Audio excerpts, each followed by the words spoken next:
Welcome back to House 17. Today we're going to talk about some tips for screen fatigue. All the tips in today's video are also posted on the House 17 website in the resources section, which is linked in the description section of this video. We understand that parents were already concerned about the amount of screen times kids had before the pandemic. Now it may feel totally overwhelming to try and monitor. That's why we are here to help you with tips for how to handle being on screens all day. A bonus is that these tips might also be helpful for you. Let's get started. First, we should consider that being on screens all day is not just mentally taxing, but also physically taxing. Eye strain is more likely when we stare at screens all day and can make it hard to concentrate. Consider some things about setup, for instance, like how far the computer screen is from your child's face. It's generally recommended that the screen be 20 to 24 inches from your eyes. Another thing to consider is the posture of how they're sitting while they're at the computer. People say the best posture is sitting up straight, but we also understand that that's not always feasible for smaller kids. Considering how the different angles can also affect physical strain and how much eye strain you need to see the screen, try to find a setup that stays the most consistent for your kid throughout the day. When we think about space, another consideration is the lighting in the room and the brightness of the screen. Excessively bright light, which can be from too much sunlight or inside lighting, can also cause eye strain. Your light should be about half as bright as what's typically found in most offices. And then adjust the brightness of the display on your screen so it's approximately the same as the brightness of the surrounding workstation. In addition, you may have read about blue light, which is the light temperature typically emitted from laptops and phones. Changing the color setting on your display can also help, such as turning on a night light mode or blue light off mode. And this may be especially important for work in the evenings. These physical pieces can be important in reducing strain while using technology. Wow, that must be why I sleep a lot better when I remember to turn on night mode on my phone and laptop in the evenings when I'm scrolling through things like Instagram. Exactly. And we need rest more than ever right now with all these transitions that we are making. Right.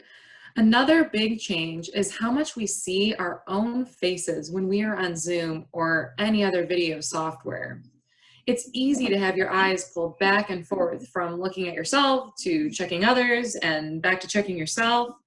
School 17 has already been mindful that synchronous content all day can be taxing for kids, so they've created developmentally appropriate schedules. However, watching yourself on a video can still be more tiring than in-person classroom. Depending on the type of software they are using that day, figuring out a way to shut off your personal video, making it smaller than other people's videos, or at least not on the active screen can be helpful in reducing how often you look at yourself. In addition, it can be helpful to practice with your child to check the way they look at the beginning of the video, and then focusing on other people talking. This can help reduce feeling more self-conscious than they would in person. Yes. And speaking of self-consciousness, we also want to remember that not all kids are comfortable showing their homes and rooms to their classmates and teachers. Setting up in a position where only a blank wall can be seen behind them, or using a virtual background if possible, can help in reducing some of these feelings.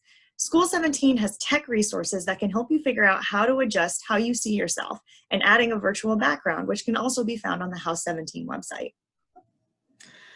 We can also overwhelm our brain with all the stimuli in front of us if we have multiple things open at once. One way I get quickly overwhelmed is seeing a dozen different tabs open at one time. Multitasking can make it more difficult to concentrate, remember things, and make us more tired at the end of the day. It can be helpful to try and remind ourselves to only have one thing open at a time on our screens. So try your best to keep your email closed while in a video meeting. Maybe I've been multitasking too much. I can't remember what we talked about in our previous video. Oh yeah, scheduling lots of breaks.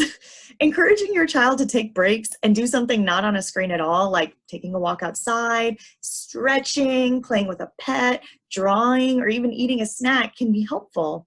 If it's not already built in, make sure that they at least take 2 minutes to look away from the screen every hour, which can reduce some of the strain. And I don't mean looking away from their screens to look at the screens on their phone. Speaking of breaks, it might be a good idea to try and find time in those breaks for socialization. Finding ways for your kids to socialize is tough right now. You may want to try to schedule video conferences with your child's friends or family members. However, we're learning that even if it's supposed to be relaxing, it can still be more tiring to talk to your friends and loved ones on a video. Scheduling time either socially distanced in person or even on the phone can be more of a break than more time on videos. Fair point. We can also give kids the space and ourselves to say no to family online video chat communication to reduce feeling stressed and burnout. Saying no can be really hard. Switching to a phone call or finding other ways to check in instead of video calling can be more enjoyable and relaxing. For example, if you are missing family game nights, there are lots of ways for family and friends to play games together that are unique and don't require the video chat component. Check out the link below in the description for some suggestions for ways to play games together. Remember to take breaks, but also give yourself a break. Being compassionate to ourselves and our children will go a long way in reducing the potentially overwhelming feelings of stress right now. We've also linked some recommendations for indoor and outdoor activities on the House 17 website that you can try on the weekend. Above all, you are not alone in this. There are teams of people at School 17 here to help you and your child navigate this school year. And that's all we have on tips for video fatigue. I think it's time for both of us to take a screen break. Agreed. I think I'm going to take one of your ideas from our weekend activity suggestions. I saw you posted a link for a Zumba class. That's a great idea, except that link is geared for kids, so it might be a little easy.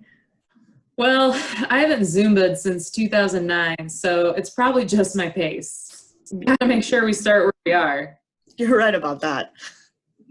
Anyway, thanks for checking in, and remember to check out our resources linked below and come back soon.